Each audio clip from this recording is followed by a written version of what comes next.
Histoire de Hercule. Partie. L'enfant abandonné. Hercule avait 15 ans.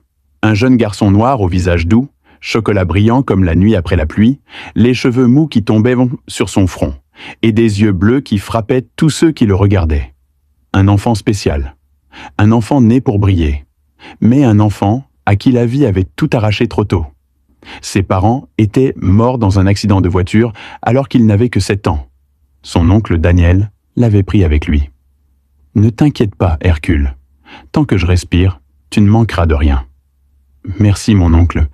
Je veux juste être aimé, » répondait Hercule, fragile. Pendant plusieurs années, tout allait bien, jusqu'au jour où Daniel épousa Rebecca. Une femme belle, mais au cœur rempli d'ombre. Elle aimait ses propres enfants. Mais pour Hercule, elle n'avait que mépris. Elle lui disait souvent « Toi là, tu n'es pas mon enfant. Tu vas finir comme ton père. Rien du tout.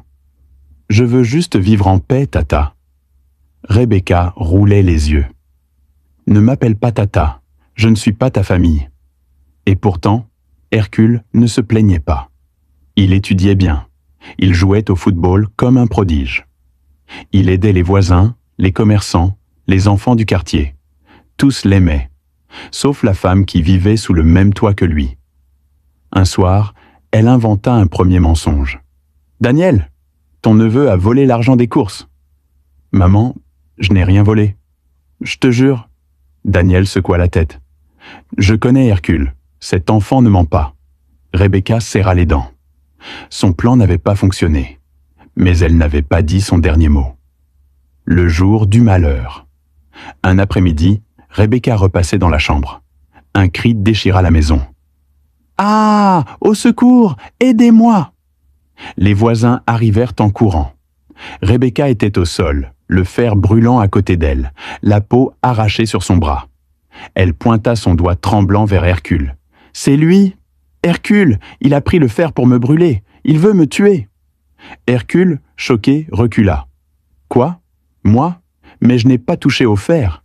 Je n'étais même pas ici. » Les voisins commérèrent. « Peut-être que c'est vrai. L'enfant avait l'air perturbé ces derniers temps. » Rebecca continua de hurler, jouant la victime à la perfection.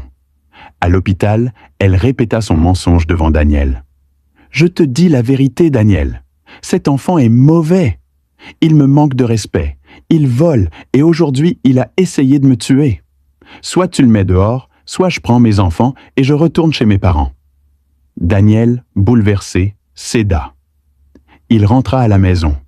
Hercule était assis dans la cour, en train de nettoyer ses chaussures de foot. « Hercule, prépare tes affaires. Tu quittes ma maison aujourd'hui. » Hercule leva les yeux, tremblant.